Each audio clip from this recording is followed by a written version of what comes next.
Welcome to Rapid Television News Review. We bring you the top stories of the week from Nigeria and around the world. This week, we've got a packed show for you. Here are some of the top stories we will be covering. President Tinubu is reviewing university governing boards to ensure they reflect Nigeria's federal character. We'll also hear about the launch of the Nigerian National Information Portal and the commencement of ministerial briefings. Labor unions are still fighting for a higher minimum wage, while the Central Bank of Nigeria raises interest rates to combat inflation. On national security, troops rescued 383 women and children abducted by Boko Haram 10 years ago. However, bandit attacks continue to plague Plateau State, leaving over 50 dead. Our state issues will look at developments in Anambra, Rivers, Cross River, Abia, Lagos, Niger, and Kano states, from transition committee handovers to new roads and improved social services. We'll keep you informed on what's happening across the country. On the international news, Iran's president and other officials died in a helicopter crash. South African court rules that former President Zuma is ineligible for the upcoming election, while Chad's military leader was sworn in as president after a disputed election. On sports, the Golden Eaglets are soaring in the Wafu B Championship, while Enyimba Football Club appoints a new head coach. We'll also celebrate the Special Eagles' victory in the Amputee AFCON. Stay tuned for an in-depth look at these stories and more right here on Rapid Television. I'm your host, Ishaku Yohana.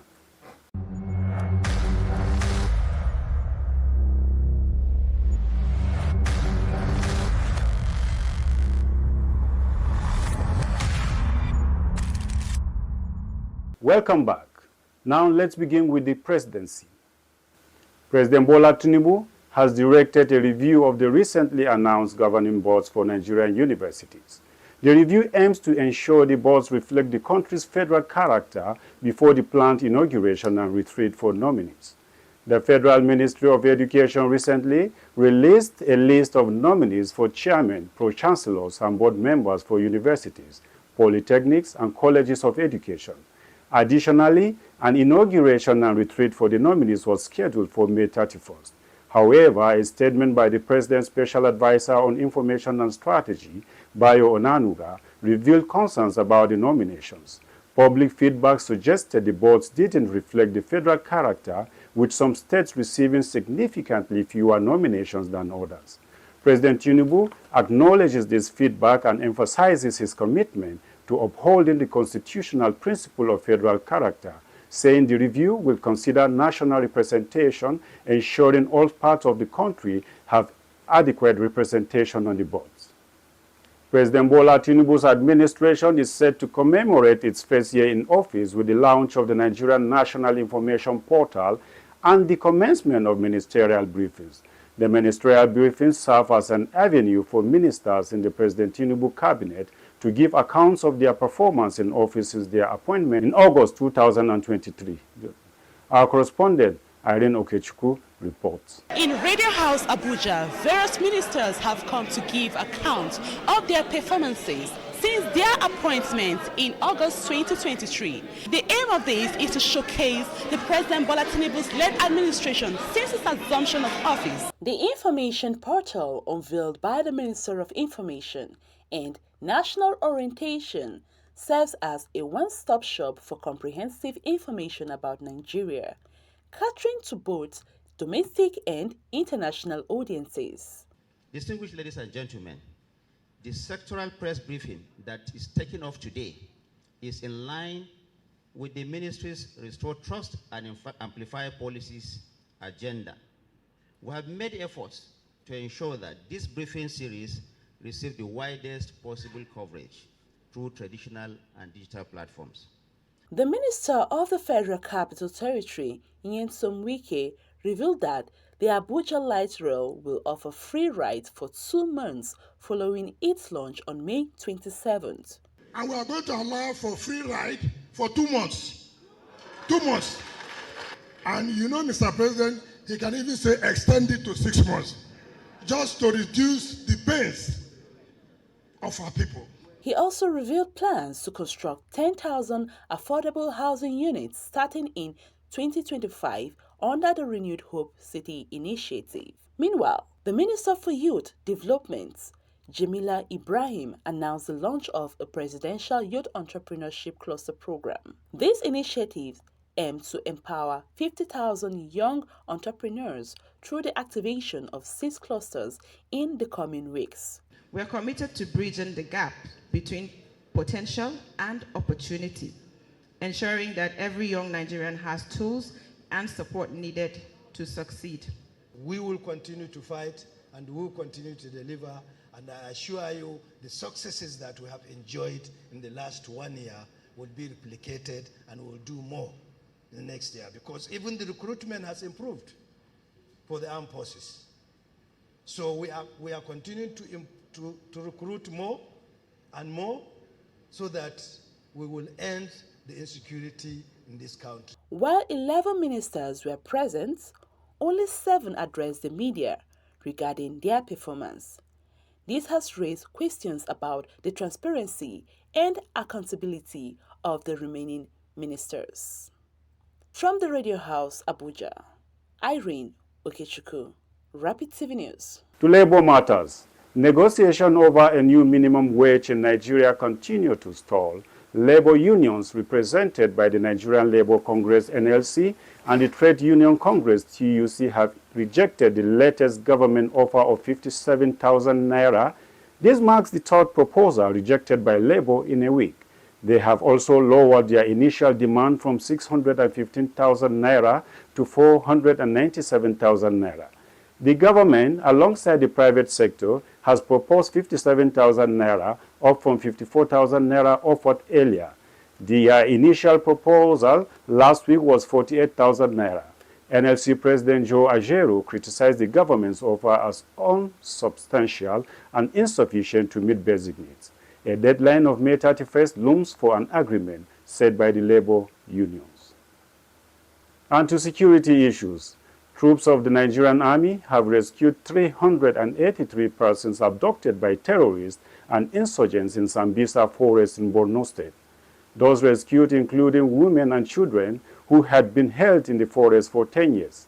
The Acting General Officer commanding the 7th Division of the Nigerian Army, Brigadier General Abubakar Haruna, announced this during a visit to the frontline troops on the outskirts of Sambisa Forest in Konduga local government area of Borno State.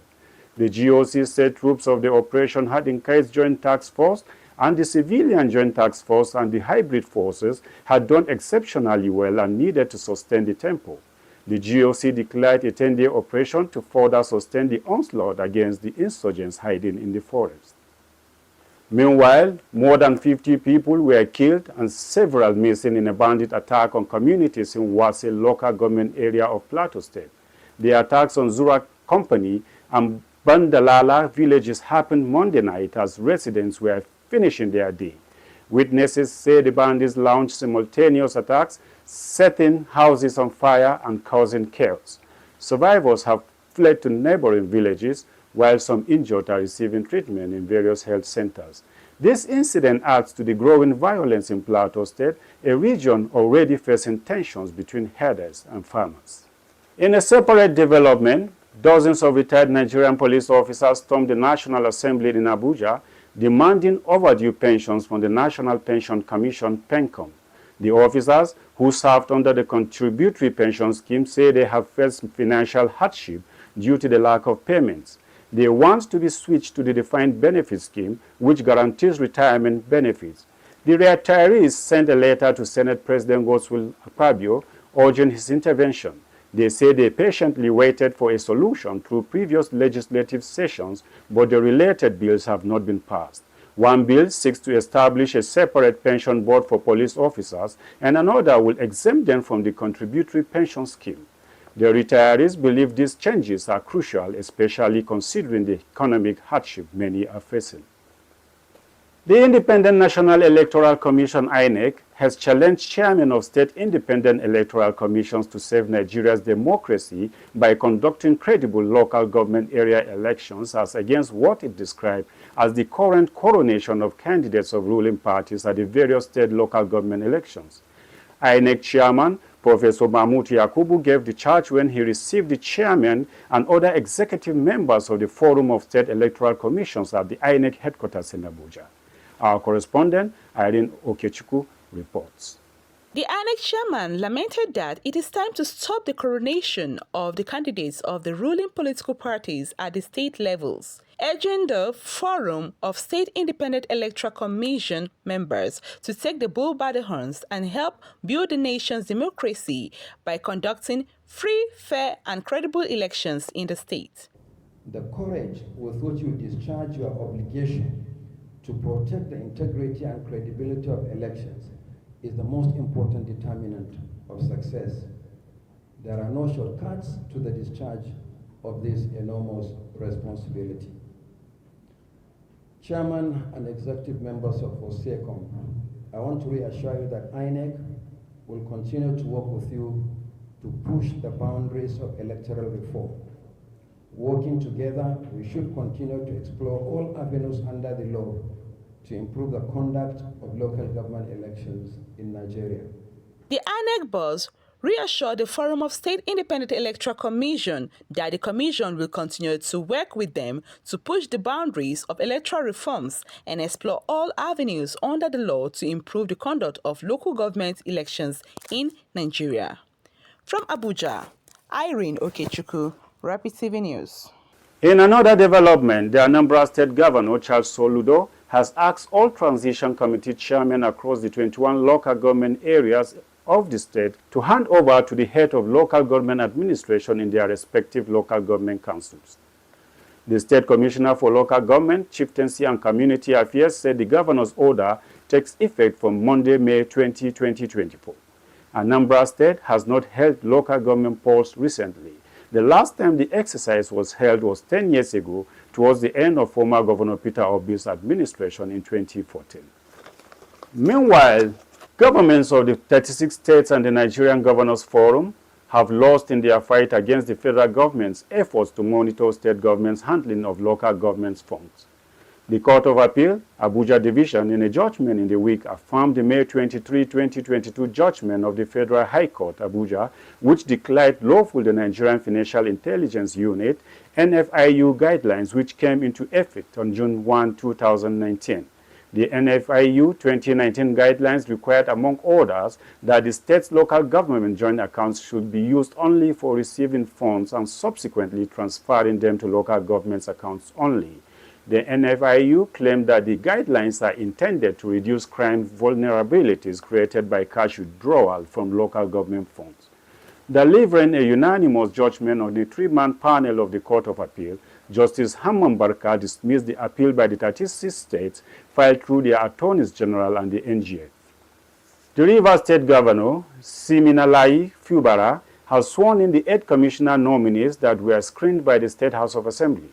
The swearing-in ceremony was held at the Executive Council chamber of the Government House, hours after the State Assembly, led by Victor Oko, Jumbo, screened and confirmed all 8 nominees by Governor Fubara. The governor described as regrettable how some commissioners who had left the administration ignored the culture of proper documentation because they had no record of activities in the ministries that they served. And in Cross River State, members of the House of Assembly engaged in a physical altercation following the impeachment of Speaker Elbert Ayambe.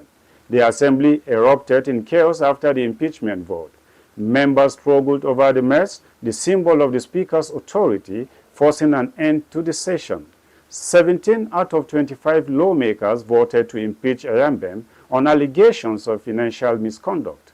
Ayambe, who was elected Speaker in June 2023, was removed from office after only 11 months.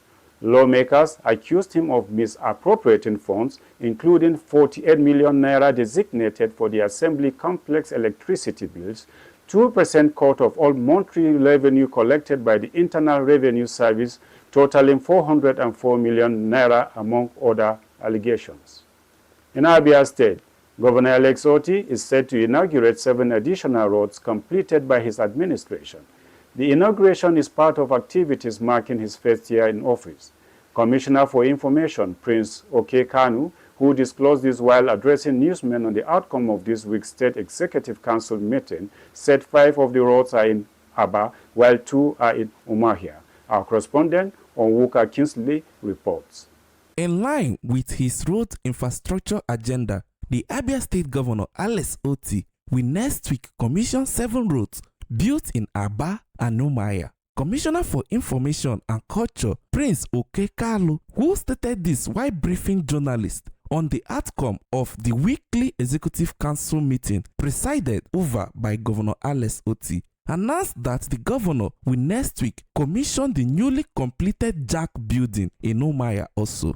Okekalu said the administration will be 1 year in office, May 29, noting that this administration of Governor Alex Otti is not going to celebrate the 1 year in office, but will mark the day with soft event. By next week, this government will have spent a year in office. In our usual style, we are not going to celebrate the 1 year. So if you recall, when we turned 100, a lot of people were expecting us to celebrate. We're not going to celebrate as such, but we'll mark the day. It will be a period of introspection for the government when we look back and say, yeah, we've come this far after 366 days. And now we focus for the future, for the greater task ahead. He announced the activities lined up to mark the first 1 year anniversary of Governor Alex Otti in the state, to include the governor holding town hall meetings across the 3 senatorial zones of the state, which Umuahia North will take place Thursday this week. His Excellency, in his desire to drill down governance in the state, will engage in town hall meetings across the 3 senatorial zones of the state. The first of those town hall meetings will commence on the 23rd of, on Thursday, 23rd of May in Abia North. Reporting for Rapid TV, Umuahia, Onwuka Kingsley. Meanwhile, ahead of the plans to commission the road projects, Umuahia residents who acknowledge the significant transformation these projects will bring to their community are full of praises for the Governor Alex Otti. Residents believe the roads will unlock Umuahia's economic potential and express their gratitude to the governor for his intervention. Again, our correspondent, Onwuka Kingsley, who visited roads in Umuahia ahead of the commissioning, has more on this report. Residents of Umuahia and its neighboring community have applauded Abia State Governor Alex Otti for the near completion of the 6-kilometer road with proper drainage system and street lights in Umuahia, the Abia State capital. Speaking with Rapid TV, they commended Governor Otti for the road contract in the area, saying the government started his rural renewal project on good note, adding that most residents of Umuahia felt neglected in the previous Omba renewal project by the past administration. It's a welcome development. Personally, I am very, very happy and delighted it will be commissioned. I think this is the first of its kind since the creation of Abia. So we are highly grateful. This governor is very nice governor. Is the best governor I know since they created this Abia state. If you look now, the Umuahia I knew before is not the one I'm seeing now. We feel very happy, feel great, appreciate the governor because the governor is God sent. During an interview session with journalists, the State Commissioner for Information, Prince Okekalu, said this current government will continue with its infrastructural drive, especially in the area of road construction, as for the economic growth and development of the state. Of course, this is in line with the road infrastructure agenda and development agenda of the state government. Onwuka Kingsley, Rapid TV News, Umuahia. On a shady note, a bill meant for the establishment of Southeast Development Commission has passed through third reading in the Senate and the House of Representatives and will soon be transmitted to President Bola Tinubu for action into law. The Deputy Speaker of the House of Representatives, Benjamin Okezi Kalu, made this known when he received in audience the directors of Institute for Peace, Security and Development Studies of Nnamdi Azikiwe University, Awka, led by their co-chairman Chief Chikwe Udensi, on a courtesy visit to his office in Abuja. Kalu, who is representing Bende Federal Constituency of Abia State in the southeast, said the bill is presently at the conference committee stage for the concurrence of both chambers of the National Assembly on its sections and provisions. According to the lawmaker, the bill is to help in solving the infrastructural challenges in the region 53 years after the Civil War. And to the southwest, Lagos residents can expect improved social services regardless of background, according to Mobolaji Ogulende, the Commissioner for Youth and Social Development. At the 2024 Ministerial Press Briefing, Ogulende emphasized the administration's dedication to fulfilling campaign promises during Governor Babajide Sanwo-Olu's second term. Our correspondent, Esther Umelo, reports. The last few weeks have been busy with ministerial press briefing by the Lagos State government, intimating and giving accounts to the press and public on what the ministries have been doing in the last 1 year of the second tenure of the Lagos State Governor, Mr. Babajide Sanwo-Olu. The latest is by the Commissioner for Youth and Social Development in Lagos State, Mr. Mobolaji Ogulende. The commissioner started with reiterating the mandate of the ministry. 4 responsibilities. Number 1, providing an enabling and empowering environment for youth development, promoting effective citizenship and leadership training, registering and supervising the National Youth Council of Nigeria, the Lagos State chapter, which is a voluntary youth organization, and also youth-focused non-governmental organizations, facilitating medical social work services to indigent citizens, for example, destitute, accident victims, to mention a few, supervising and monitoring of non-governmental organizations, orphanages, daycare centers, and homes, providing family and juvenile welfare services, school social work services, and children development services, supervising and monitoring of youth centers and playgrounds for recreational activities, providing rehabilitation and vocational training of destitute and people living with disabilities, providing institutional care for the elderly citizens, facilitating adoption, guardianship, and child custody, enhancing juvenile justice administration, and supervision of the Lagos State Office for Disability Affairs, formerly called LASODA. Speaking on the activities of the ministry, the commissioner noted that departments have implemented activities both locally and internationally to meet global standards. Some of our accomplishments over the last 1 year are not limited to, but will include, number 1, what we call the YPE4AH, which is a youth-powered ecosystem in advanced urban adolescent health project.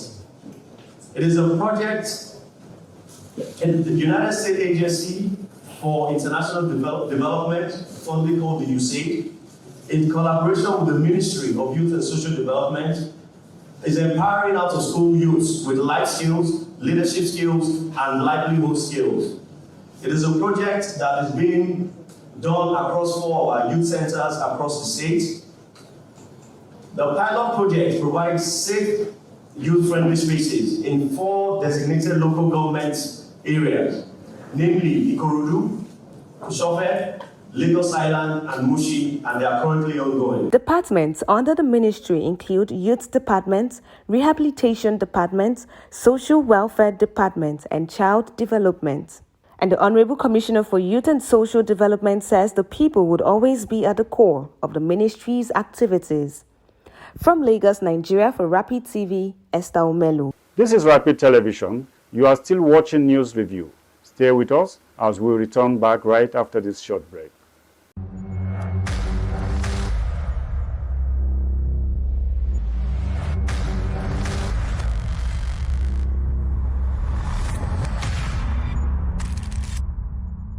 Welcome back, and thank you so much for staying with us. And if you are just joining us, you are watching Rapid Television News Review coming to you from our Abuja studio. Now, let's dive deeper into more top stories of the week. Nigeria's National Peace Committee, alongside the Kuka Center, held a roundtable discussion in Abuja.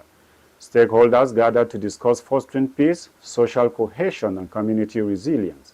Their goal is to counter external influences that could threaten the electoral process and promote unity among diverse groups.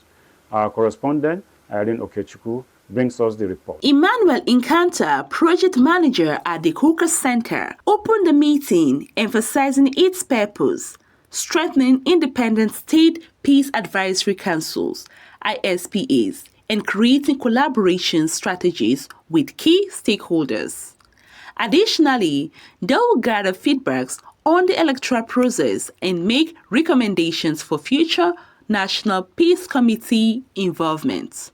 And today's gathering was actually informed by the need to promote the ideals of peace and social cohesion even after the elections.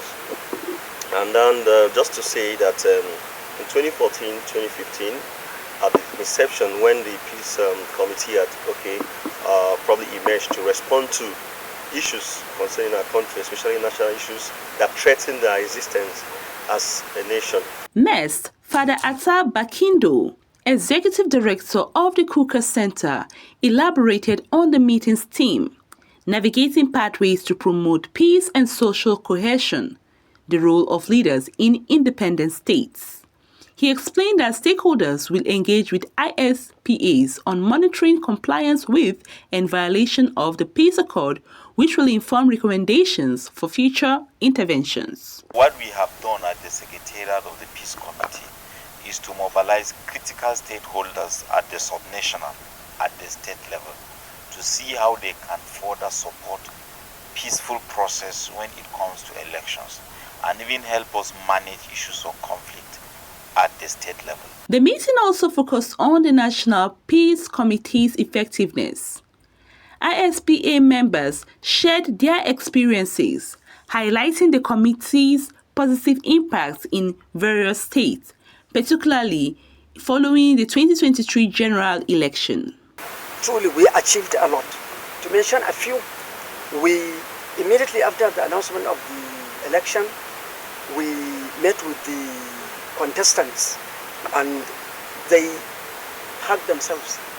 They agreed with the result of the election through what we did before the election with them. We have various groups that are involved in arms and we work with the government. Of course, that's a very special area and we have recorded successes. Presently, we are counseling about 54 of them who disarmed a few months ago. They're undergoing rehabilitation. That takes time before we can reintegrate them into society. The National Peace Committee, currently active in 15 Nigerian states, seeks to identify and address challenges that hinder the credible elections and peaceful transitions of power. Their goal is to design strategies and proactive mechanisms to engage stakeholders across religions and political affiliations, ultimately achieving peaceful elections in Nigeria. From Abuja, Irene Okechukwu, Rapid TV News. Members of Nigeria's House of Representatives have expressed concern about the worsening electricity supply in Minna, the capital of Niger State, and surrounding areas. Representative Bara J. Yusuf Kure, representing Niger State, raised a motion on the floor of the House highlighting the persistent power outages. Rapid News correspondent Godwin Amunde reports further. Raising this motion during plenary, Honorable Yusuf Kure Baraji, APC member representing Boso Paikoro Federal Constituency of Niger State, noted that Niger State is home to crucial power generation infrastructure, including 3 hydroelectric power dams like Kainji, Jeba, and Shiruru dams, and wondered why, without incidences of grid collapses, residents and businesses in Minna Metropolis and its environs have continued to experience prolonged power outages despite being consumers under different tariff bands. Concerned that the recent banding of customers into A, B, and C groups, the Nigerian Electricity Regulatory Commission, NERC, based on expected hours of supply, has not translated to actual supply realities on ground. He resolved for the House to mandate the Committee on Power to interface with the relevant agencies to identify and address the issue of poor power supply. Mandate the Committee on Power to interface with the Nigerian Electricity Regulatory Commission, Transmission Company, and Abuja Electricity Distribution Company to identify and address issues of poor supply of power. 2, also mandate the Committee on Power to monitor the restoration of stable electricity in Minna as soon as possible and investigate the poor electricity supply situation in Minna and its environment and report back to this Hallowed Chamber within 2 weeks. From the National Assembly, Katrina Mundi, Rapid Television News. That's a wrap for this week's news review. It's been a whirlwind, but we covered some important stories. We'll see you next week for another edition, and until then, stay informed. Thanks for staying with us.